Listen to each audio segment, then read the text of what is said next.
What's up, everyone? In this video I am making a Red Dead 2 tier list. Red Dead 2 is my favorite game of all time, and these are all the characters that I think are important to the story, protagonists and antagonists. I left out a few antagonists such as Henry Favors, Hercule Fontaine, Lee Gray, and Alberto Fussar. If you don't know who they are, that's part of the reason why I left it out, because I didn't really remember them. Lee Gray was the sheriff in Rhodes. That's like the only notable one, but he wasn't really important, I thought. And also, for the gang members, I gave them kind of like position titles, because I really like how the Italian mob structured their their positions, like boss, underboss, consigliere. Under boss is capo, and under that is soldiers, and then under that's associate. So I kind of gave them those positions. Thought I'd add a little interesting twist to it. But here I'm gonna start out with Bill Williamson.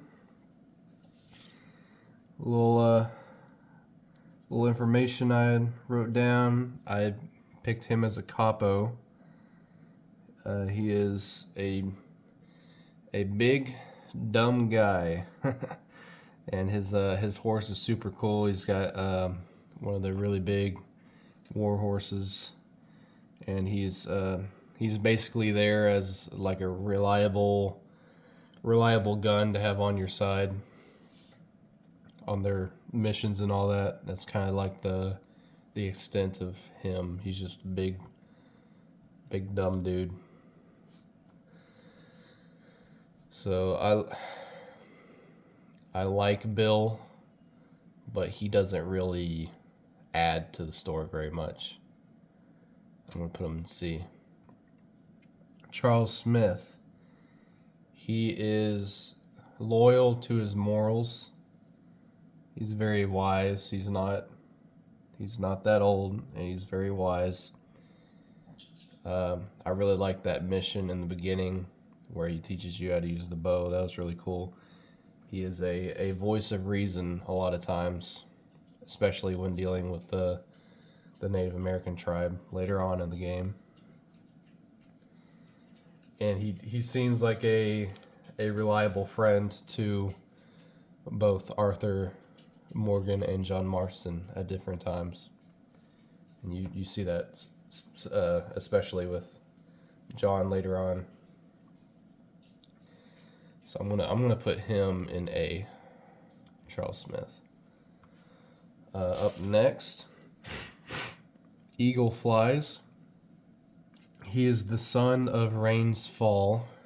This guy right here. So for him, his mom and his brother were both killed by the U.S. Army, and due to that, in the game he seems angry all the time. He's easily set off. He believes that violence is the only way, and I don't blame him. If your mom and brother was murdered by the U.S. Army, you would be probably the same way. He reminds me of like an early Quanah Parker. Just very, very brave. Sets his mind to something, goes out and does it. He is told by his father, like, stay out of it. Don't do nothing, but he sticks to his guns. I'm gonna put him in B. And then since we did Eagle Flies, I'm gonna do Rains Fall next. He is very wise, and to me, he represents the good side of the natives in the game. He represents tradition, but also the attempt to cooperate for a better life of Native Americans And to me, he represents a later in life Quanah Parker. I think he goes in B, but I like Eagle Flies a little bit better. Up next, Arthur Morgan, the main protagonist. I put him, Charles Smith, soldier. I gave him the rank of soldier. Arthur Morgan, I gave him the rank of underboss. He is the second in command, basically. He is a very tragic character. He lost his son. He lost his girlfriend Mary. She didn't die. She left him. He's tough as nails. He's brave. He's a good person. He's empathetic. And he's loyal, but he's not blind. He's loyal to the gang as like a father is loyal to a family. And once he sees that Dutch is leading them astray, he stays loyal, but he starts starts asking questions. And eventually he doesn't stand for it. I say he's a good person. He's empathetic to an extent. He does go and collect money from debtors because of he was given the task by Leopold Strauss. But you can tell that any time the debtors start telling him their story, he starts to feel bad. And obviously I'm putting him in S. You already know I was going to do that. Up next is Jack Marston. He is basically the pet for the gang. He is innocent. He basically, a lot of people say that he's dumb and he's just kind of there, but to me, I see him as aware. He knows like there's bad things going on. He's a good kid, and he means a lot to Arthur, probably because Arthur lost his son when his son was at a very young age, I believe 4. And a lot of this, the relationship between Arthur and Jack has led people to think that maybe Jack could be Arthur's and not actually John's. But if you beat Red Dead 2, you play as Jack at the end of that after John dies, and you can obviously see that he looks almost exactly like John. Really close. So I don't think at all that he's Arthur's kid. I'm gonna put him in A behind Charles. Next is Kieran Duffy. I put him down as associate. He was an O'Driscoll turned loyal gang member, and he died before he could prove himself. You could tell he was trying, but it was hard for them to trust him because he was an O'Driscoll, and he was their hostage for a while. I liked Kieran, and I honestly thought he was going to survive for a while, but he didn't. I'm going to put him in B right here. Hosea Matthews. He is the consigliere to Dutch. He's very wise. The gang listens to him. Eventually they stop because of a reason I'm going to get into later, a later character. But he's kind of like the camp grandpa He's got all these sayings and just he knows what he's doing with his life. I'm gonna put him in B in front of Kieran. If it'll let me. Yep. Tilly Jackson. She's an associate. She is a good person. She doesn't seem to belong in the gang, but that's not her fault. Is because she doesn't have really anywhere to go, but she doesn't seem like a criminal. She's just kind of there hanging out with the other girls. But she is loyal to the gang, and she gets a good ending. You find her later on, and she tells you how she got married and all that, and she's doing a lot better. I'm gonna put her in C behind Bill. I like Bill a little bit better. Javier Escuela. Javier, I gave him Capo. He is Boyle. Boyle, he's bold. I read the words bold and loyal and said Boyle. Okay. He's bold, loyal to money. He is a reliable gun like Bill Williamson. And he is smart, and he stays out of trouble. He's not really involved with the drama going on in the camp. He's there if you need him. If you don't, he's minding his own business. And he has one of the coolest looking horses in the game. I'm going to put him in front of Hosea. You can tell he's dangerous just by looking at him. He's dressed super well, and his guns are all pimped out. All right, Trelawney. What was his? Josiah Trelawney. He's kind of like a free agent. He's there, and then he's not there. He's got all these connections. He's super mysterious. He's always dressed real fancy. At first, I thought when I was first playing it, I thought he was the strange man, but this guy right here, but that didn't make any sense because he's kind of like this spirit character or whatever. But then I realized pretty quick that he's just a dude with a mustache and a top hat and a suit. I always like the scenes with Trelawney in it. Even though you don't really know much about him.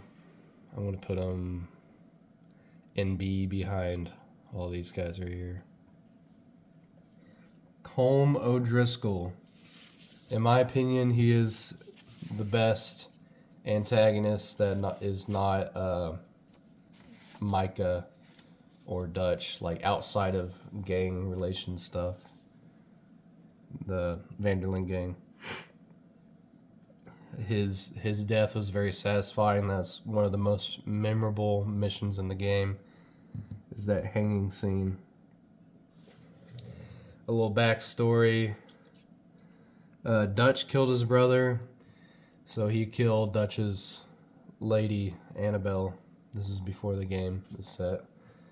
And Dutch should have known better.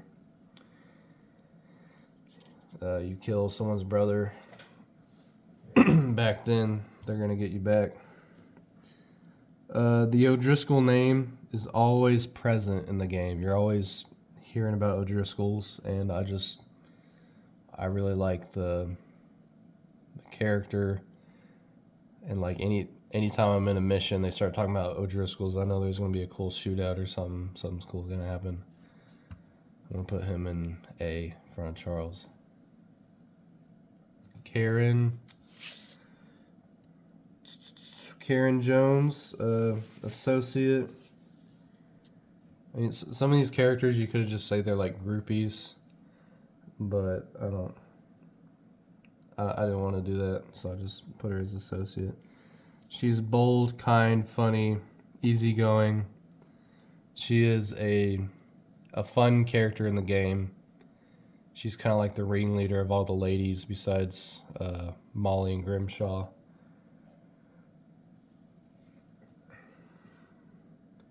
And she's reliable. She helps out in a big way in a few certain missions. And she always has like a good back and forth with Arthur in the camp. I'm going to put her in B in front of Kieran. Okay, so at the end, near the end before the epilogue, Micah is at the camp, and you get to the camp, you're Arthur, and all of a sudden there's this guy and this guy. This is Cleet and Joe. I'm counting them as like the same ranking. They, in my opinion, they're kind of like the nail in the coffin, telling Arthur that Micah is in control of Dutch, in control of basically any influence on Dutch.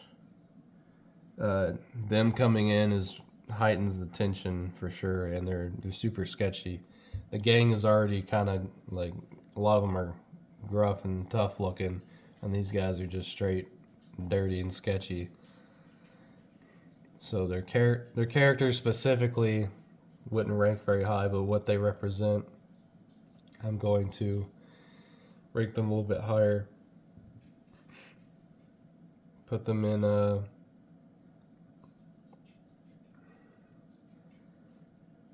front of Karen right there. Lenny. Lenny Summers, associate. He is loyal to the gang. He's along for the ride. Just whatever they got going on, he's doing it. He's good-hearted, optimistic, and he really got the bad end of that bank robbing. It's just Dutch's bad choices just lead to someone getting killed every few hours in the game. But that bar scene with him and Arthur is an instant classic. I'm going to put him at the front of B right there. Leopold Strauss. He is the accountant or treasurer or whatever. He is Austrian. He's a weasel. And the way I feel, if he lived in the prime of Nazi Germany, he'd be a Nazi collaborator, most likely. The guy's heartless. You cannot trust him. He's just... He really doesn't have a relationship with anyone besides telling Arthur to go get these debts paid. And I hate him, but he makes me feel a lot of bad emotions while playing the game. Yeah, I think that deserves a little higher ranking. So I'm going to put him...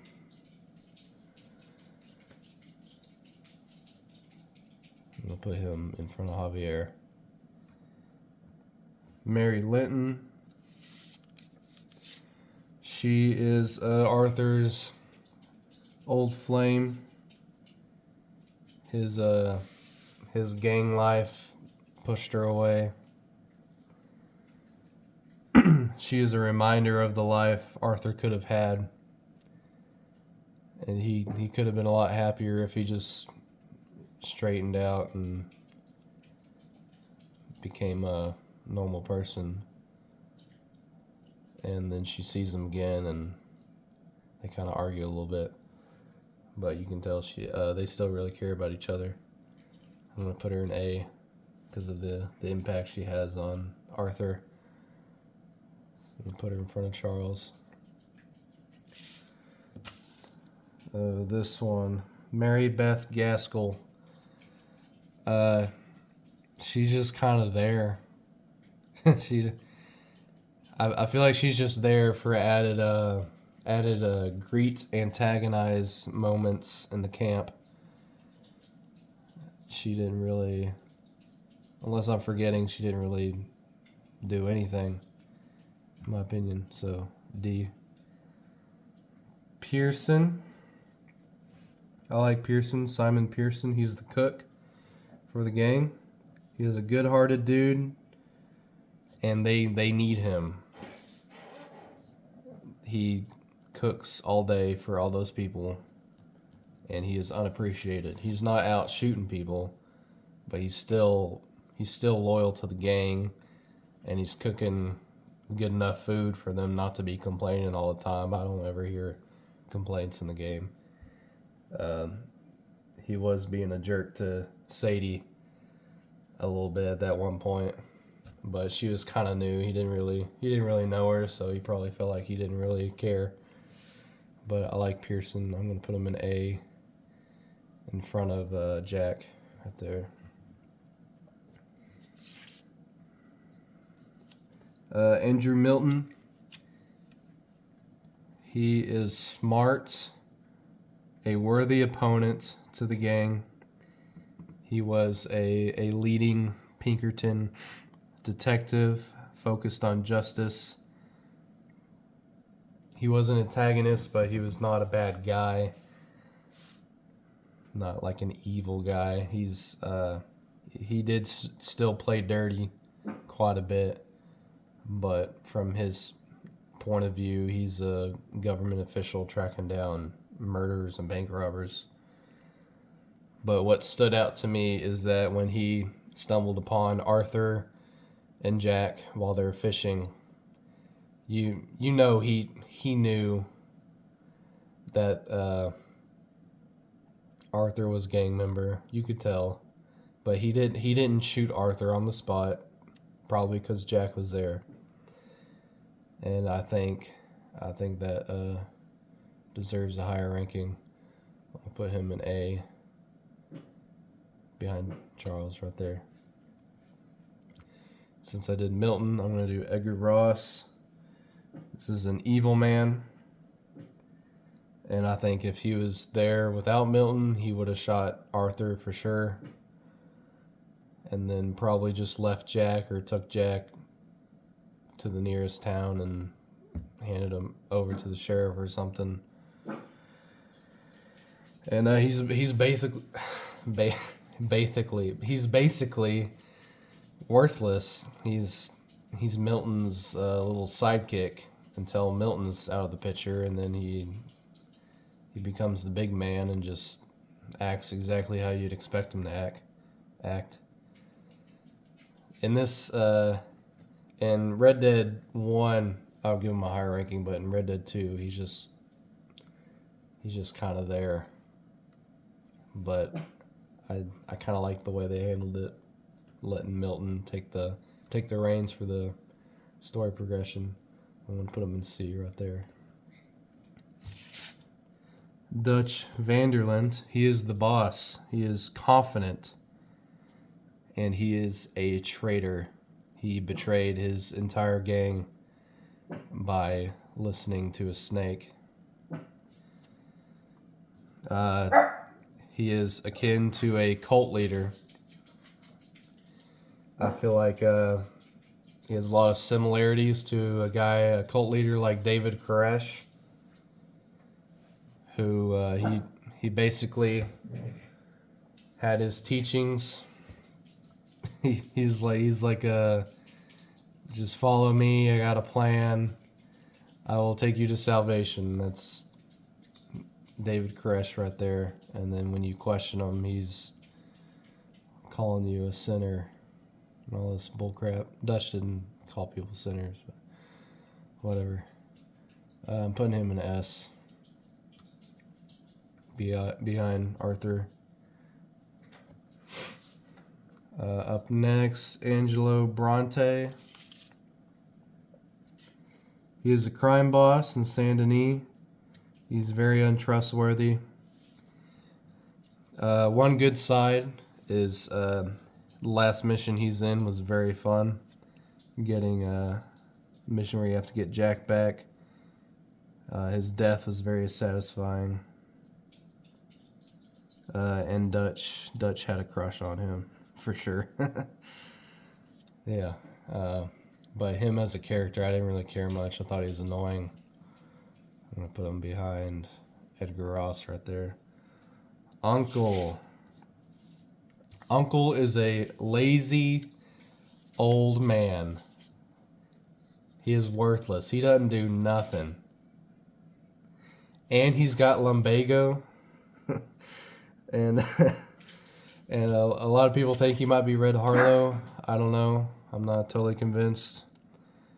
He is lazy, but at the end he makes up for all of it. He makes the final stand and protects John and his family and his home from Edgar Ross and the Pinkertons. I'm gonna put him in S behind Dutch. Catherine Braithwaite. She is a matriarch and a moonshiner, and I didn't really care about her. She betrayed the gang, and the most notable thing that happened was her sons kidnapped Jack and handed him over to Bronte, and which basically led to all her sons dying.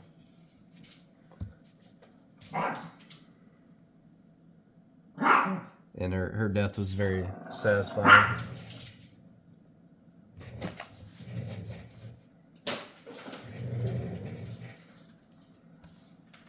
I'm going to put her in C right there. Sean McGuire. He is a hardy buck.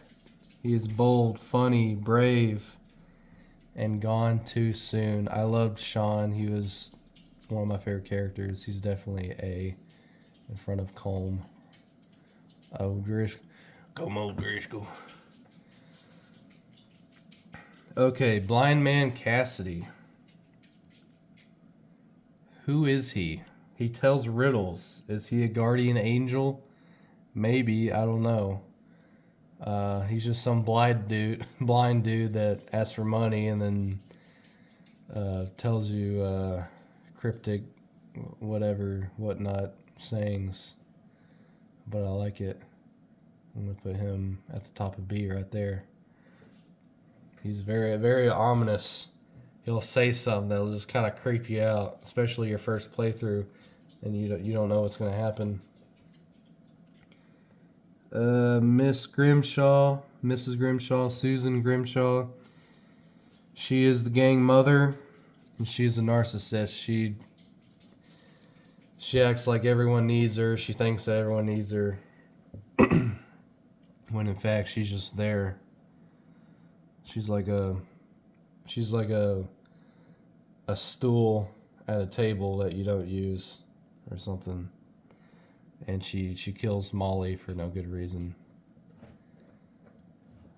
But she is she makes me very angry, like Leopold.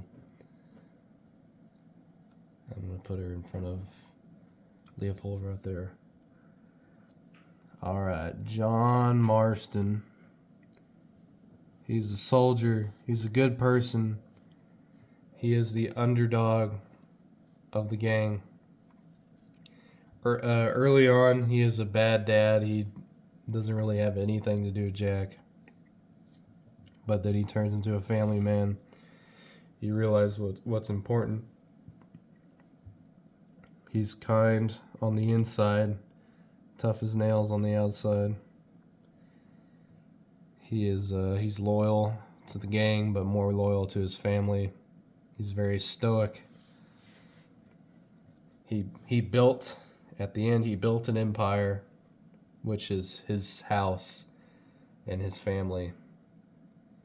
and it was basically the best outcome he could have had, and then it was taken away from him because of his past. And he has the most to lose in the game. And you see in the end of Red Dead 1 that he did lose it. I'm going to put him in S. Very front spot right there.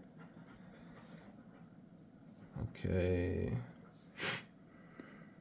What is Swanson? Orville Swanson. He is a struggling man of God. He is the most real person in the game. He's a gambler, an alcoholic, but he has the common sense to leave the gang when he realizes it's going to crap. And he's a very good character. I'm putting him behind Colm. There's he's pretty messed up, but his character arc basically teaches you that you still have a lot to learn from people that are stuck in their vices. Under all that booze and everything he's got going on as a person, and he got out, so that's good. Hopefully he got sober. I can't remember if you meet up with him again later on in the game as like a stranger side thing. Sadie Adler, associate turned soldier. She lost everything. She was a housewife on a farm out in the snow. I don't know how that works, but throughout the game, you realize she probably wasn't just a regular housewife. She was probably doing as much work as the husband, because she's eager to get into all the gang shenanigans.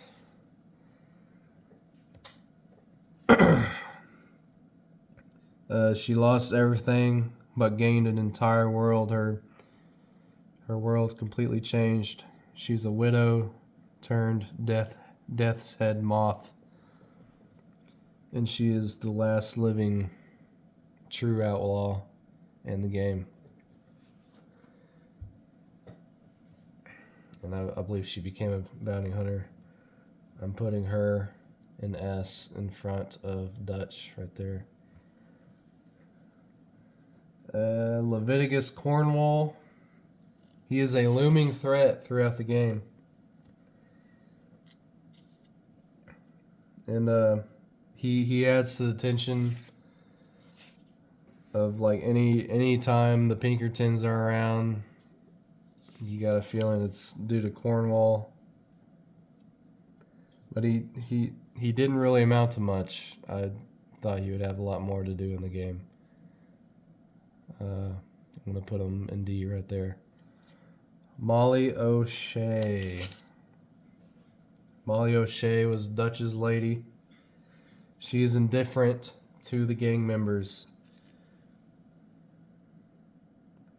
And she's a do-nothing. And the second she starts to have an opinion, she gets shot by Miss Grimshaw.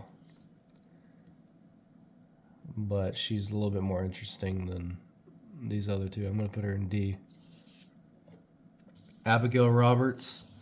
She is a good mother, a good influence in John's life, maybe the only good influence besides Arthur at times. She has a very good story arc, like a romance story arc with John later on. At the beginning of the epilogue, that's one of my favorite parts. And supposedly from Red Dead 1,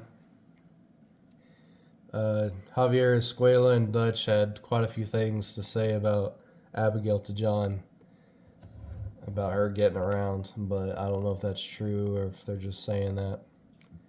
Either way, I think she deserves to be an S tier. I'm going to put her in front of Uncle right there. the strange man. Is he the Grim Reaper? Is he Charon delivering Arthur or Jack to Hades? Who knows? He just kind of shows up and says something prophetic and ominous like the blind guy. But he's not in the game very much, but it's very impactful when he is.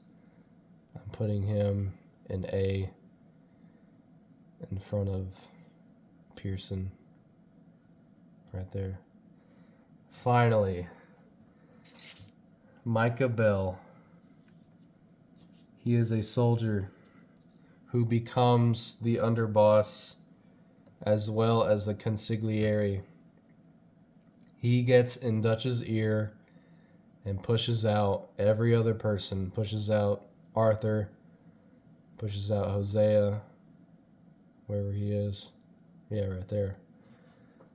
And basically, all Dutch will listen to is Micah. I don't know why. He thinks he's cool or something because he's got a big old Hulk Hogan mustache, I guess. He's a snake, a manipulator, a puppet master. He is funny, but it's mean funny. Like calling Arthur Black Lung and saying different stuff. It's funny, but also like you hate him for saying it, but also for being funny. You're like, he'll say something. You're like, Jesus, and he picks on Jack. Sometimes little Jack right here. But with all that being said, he is a winner. He's one of the best guns to have in any gunfight or anything. His double action revolver is super cool. The actor that portrayed him's got a really cool voice. He looks cool. He's deadly, and he has influence on Dutch. And it's kind of like the whole like Negan thing. It's hard to hate him. You want to hate him because he's the reason so much bad stuff has happened, but he's such a great character. And I'm gonna have to put him in S, right behind Arthur, right there.